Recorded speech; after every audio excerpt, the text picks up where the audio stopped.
say though, like the excitement going into The Last Jedi, that was the most hype I was out of all of them, like especially going in with that cliffhanger. And The Last Jedi marketing was like watching that trailer, like at the, where was it? I think Star Wars Celebration that year when they released it and everyone was there, like watching that. I was like, this is amazing. This is going to be amazing. I was like, that was the most hype going into any of the sequel movies that I was, for sure.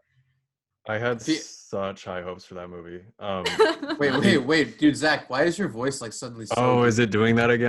What was I saying? I was saying that I had such high hopes for The Last Jedi because like Kat said, it, like The Force Awakens set up so much, and it was like, oh, this is gonna be hype. But also, like, Rian Johnson, I thought directed the best episode of Breaking Bad, so I was like, oh, here we go. Like, this guy knows what's what. He knows how to handle pre-established characters and like do something incredible. And he didn't. He didn't know, I guess. Wait, low-key, which episode of Breaking Bad was his? Because I had no idea. Ozymandias. Spoiler alert for anybody who hasn't seen Breaking Bad. Yeah. I'll give you 3 seconds. It's already a sin if you haven't seen it, so screw you. It's the one where Hank dies. Oh, that was him? Yeah. Right? So I was like, he's going to do incredible. Like, this is the man for the job. And then he just... Cat just leaves. No, I'm even a little more disappointed. It's fine. It's fine. Plus, I liked Looper, too. I thought Looper was pretty good. And I actually had a weird feeling from the get-go, but I just, my bias, I just was like, no, it's gonna be the best, like, it's gonna be the best Star Wars film ever, and then going into it, I remember going with a couple of my buds and we were just hammered. I think I was Jesus. I'm pretty sure I was 21. For all you law enforcement out there. Yeah. Actually, no, never mind. I definitely wasn't 21. But we went in there, we were watching it, and I just remember, like, as soon as we saw Yoda, we were just like, okay, like that's awesome. I think that was the only moment of the entire movie where we were like, oh, cool, something's happening. I think we were like kind of confused the entire movie. Like, we were like watching everything and we're like, where is this going? And then, like, we were trying to convince ourselves that it was like, really good, and then at the end, it just left that bitter taste in your mouth, and you're just like, I feel like everything that was important happened really fast at the end, and everything in the beginning was just on characters that meant a lot to the franchise. And I remember leaving that and we were like, what do you guys think? And they're like, I don't know, I gotta go back again. I'm like, yeah, I'm gonna go back again and watch it and just make sure that I don't have some weird, like, it's not the alcohol doing my decision making right now. It's like I actually like didn't like it, and so I went back, saw it a second time, and I was like, oh no. I was like, no way. I actually don't like a Star Wars movie. I was like, wow. Yeah, I was hyped for it because I thought the marketing looked so dark. Like, I was like, this is going to be a really dark movie, especially, with that final line, like, it's time for the Jedi to end. When the posters got released, I have it over here, like, the red and black, like, behind your sunset. I know, yeah. Like, when they dropped the poster and it had the red and the red font and the title, I was like, this looks like it's going to be, like, really dark and, like, intense. And I was excited about that. And I agree. I had the same exact type of reaction when I saw it. I was like, all right, I need to process and definitely, like, see it again. I think my fatal flaw is whenever I'm in a movie, I'm like, this is amazing. I'm just like breathtaking. Like, I think it's like great. I'm obsessed. And then I leave, and then kind of like how Zach was saying, you take some time away and you process it, and then you go on Twitter and go online and see what other people are saying, and you're like, oh God, wait, are they right? And then you see it again and you're like, I don't know. But I will say, like, going into that, I was super excited. Watching it, I was super excited, although I often forget, like, that Yoda shows up. Like, there's so much of that movie that I don't remember, like, the good parts of it now, because, we focus so much on the aspects that we don't like. But you were talking about Yoda. I'm like, I forget he even shows up. But, yeah, I don't know. I felt similarly, though. Like, that definitely needed processing. But I know that I immediately was kind of like, I don't believe that Luke is dead. I'm like, did they really mean that? Like, is that for real? Or, like, Is he like I was very on the fence about the way it ended off. That was at the time after first watching it was the only thing that kind of ruined it for me. And I was like, I don't know. Like I refused to accept it as fact. I was like, they're just playing with us. It's fine. But yeah, no, that definitely required several viewings after the initial shock. Yeah, I remember my dad was like, "Oh no, he'll be back in the next one." Like he's and I was like, technically was. True. I'll just kind of relay my feelings at the end like you guys have. I remember sitting in the theater, people filing out, just like looking at the floor, trying to because I had this weird feeling, like just overwhelmingly weird feeling about this movie after watching it. And it took me about 2 hours. Like I saw it with my friend, and then we went to In-N-Out. And it wasn't until we were at In-N-Out eating a burger that I realized I don't like a Star Wars movie. Like, this is what it feels like to not like a Star Wars movie. And it was just like the worst feeling. This bitter ass taste. Yeah. Did it just like hit you like, you know what, that actually wasn't good? Or like, did you start to piece it together and like, I didn't like that, and then you're like, the whole movie kind of was bad for me? Like, did it hit you like a ton of bricks, or did you like come to the realization? I would say like it did hit me like as the movie was going on. Like I was like internally like not really, because like you said, like with Star Wars I tend to like not watch it analytically the first time. Yep. So even so I still felt weird about it as the movie was going on. Like internally I was like, I don't know if I like that, like that's weird.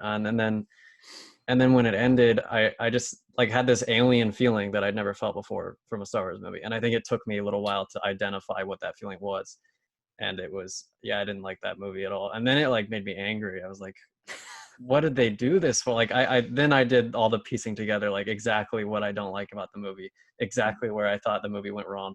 And I was like, why did they do that? Like, I remember thinking, if they had just not killed Luke, I probably would have been lukewarm on the movie. And then lukewarm. Because Get it? Luke, yeah. But I remember thinking, at least they didn't kill Luke. And then it's like, wait, why are they showing Luke sitting on this cliff? Why is this such an emotional looking moment? And then he vanishes, and I was like, son of a bitch. Oh my gosh. Well, I mean, like, there's nothing worse than watching a movie and then thinking you like it, and then hearing other opinions on things, and then realizing, wait, that's true. Oh, I know, that is the curse of the what sequels I mean? For me. No, and I honestly wish I had never gone and looked at other people's opinions or gone on Twitter or read articles, because I do, for all of the movies, I do initially like. Sorry. Jesus Christ. I like how it's gradually changed. I haven't even been paying attention, but then I look over and I'm like, now he's wearing a bandit mask. I'm gonna keep this on. The pig one got me. Yeah. Sorry. No, but like for each of them, I walked out and I was like, you know what? I liked it. Like I loved for each of the viewing experiences. I never felt disappointed like during, like I really just kind of like black out and take everything in and then come back to it, like, when it's over and when you leave, and then your body starts to process what just happened. But that for me is like, I wonder if I would feel differently about the sequels.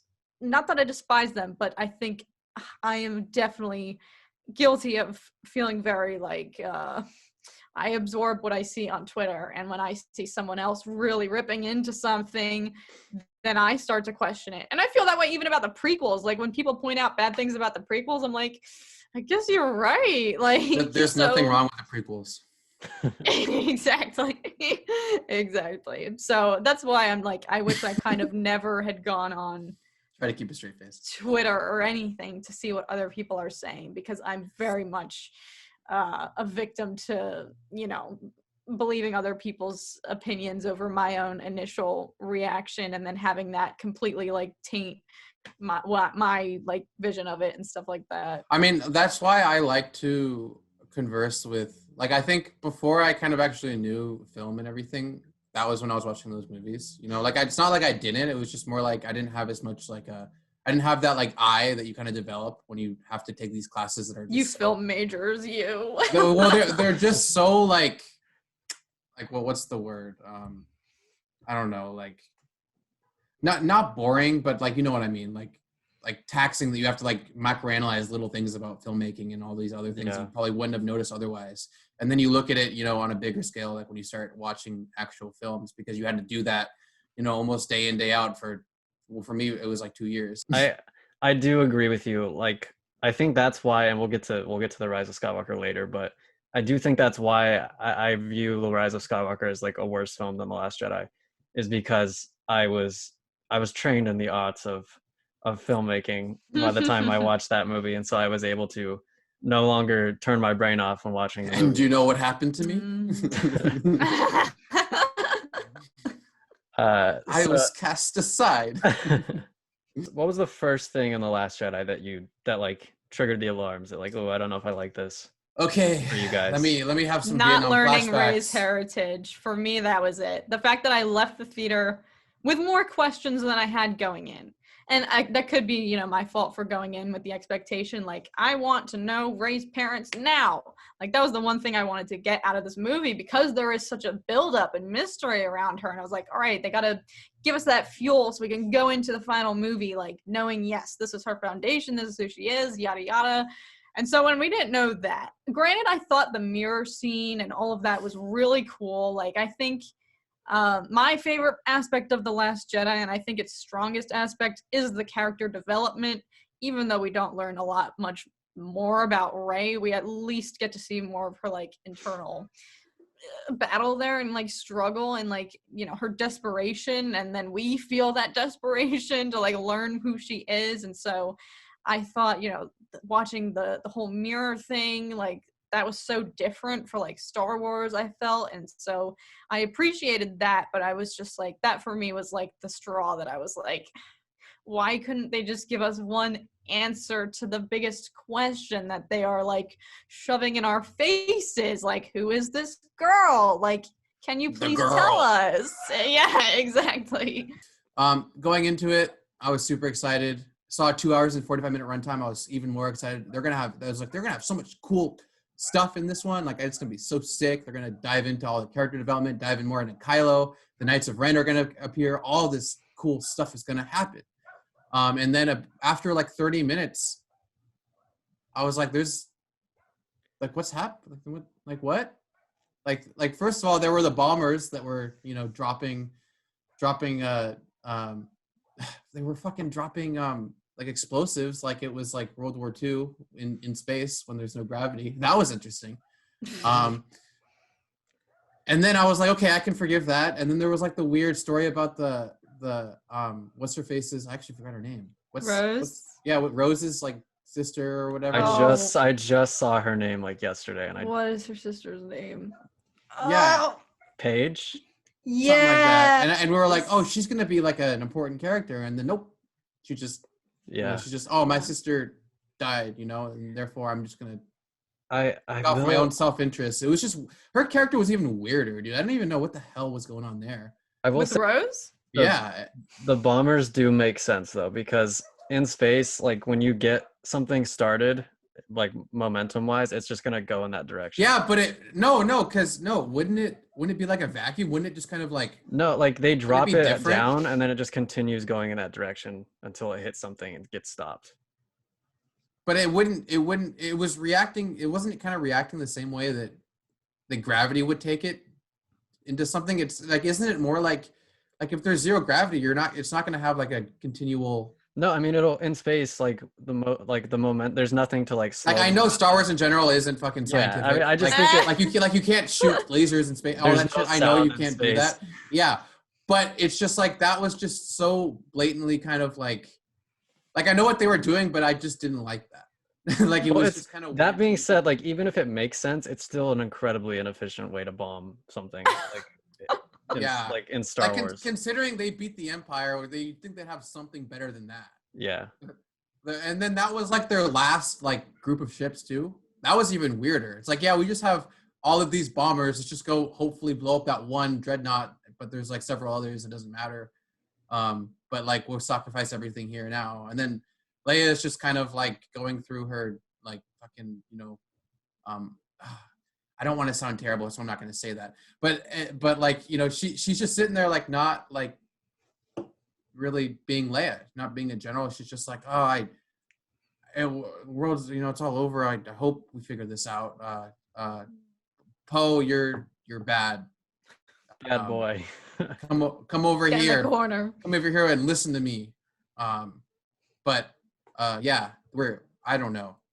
You know, that's literally how she was coming off, and it's like, where's Leia? You know, where's Leia from Empire? Not only was all of that implied, but then the moment when they get into the Rey part, which is what I was waiting for, they're like, where's Rey? And then it goes to her finally hanging out with Luke, and then the throw over the shoulder.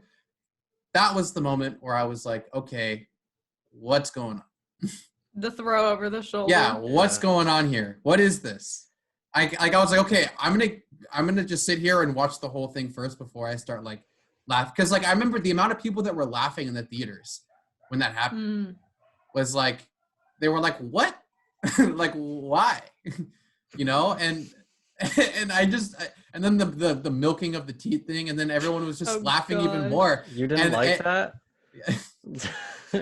That wasn't the highlight of the movie for you? And I know these are all things that people talk about all the time, but for me, I watched that and I was like, Luke isn't one of my favorite characters, but I never wanted to see him do any of that. Exactly. And it ended open-ended. Like it was like, how are we gonna move on from here? Like they even say it at the end, like, how do we move on from Rey's? Like, how do we move on from this? We've got everybody we need, all 8 of us. Yeah, and she's sitting there with a broken lightsaber, and it's like, we can do this, you know. And it's like, sure, that's like extremely optimistic, but why are you even in that position in the first place? We don't even know. Like, why did you only have one ship and a bunch of random bombers that all just like, you know, all blew up there anyway and didn't really do any damage? And then you lost your second base. Now you're on the run. Now there's a space fuel problem. Now, where's the characters? What, who is Rey? You know, who, like Kat said, who is Rey? Why is Poe all of a sudden being so submissive and weird? And then why is Finn just, you know, like not simping, but why does Finn have no character at all? Like, why is Finn only relying on how badly he wants to see Rey all the time and not, you know, his own person for like wanting to help the resistance, as they call themselves now, to like stop the First Order. Like he always, like it was more like about him, like Rey. You know, it's all about Rey instead of what he left in the first place for. I think the moment they ruined Finn's character was at the beginning of The Last Jedi, when he tries to like dip again. And he's like, I'm gonna take this escape pod and get out of here. And then Rose is like, what are you doing? Like, oh, you're the big hero. And he's like, oh yeah, I'm a big hero. And then he's trying to run away again. That was weird, dude. He did that in the first one and then like learned from it. Like with characters, you don't have them repeat the same mistakes, because it like rewinds his character development. It just didn't. That's when But he wasn't just he was going to try to find Rey, correct? No, I think he was getting out of there because he realized, oh, we're screwed. He broke out of his back to recovery thing and was like dripping everywhere like a moron, like not knowing where he is. And then like he's literally like comic relief, and like they were going for, like, I hated that, you know, like, because he was way more of a character than a comic relief character. Jar Jar was a comic relief character, you know, like Finn is not that character, and they were putting him in that role. I feel badly that John Boyega really is framed in The Force Awakens and in the marketing to be, he's like a main leading like character, and then it kind of does dwindle down to it's the Rey show, which is the thing that I dislike about the sequels. It doesn't feel as much of like the team effort as it feels like the companionship between Padme, Anakin, and Obi-Wan, you know, that dynamic, or like Qui-Gon traveling with Obi-Wan. Like I don't feel any of that, and I think it does just eventually get peeled down to everyone else is the sidekick to Rey. Not that that's an issue at all, but for me, I hated that is what Finn's character boiled down to after having such a strong start in The Force Awakens, and then everything after that, he's just, he's Kelly Marie Tran's sidekick. Oh, now he's going to be like Janna's sidekick, and they're going to be doing stuff together. Oh, that's like, what her name was.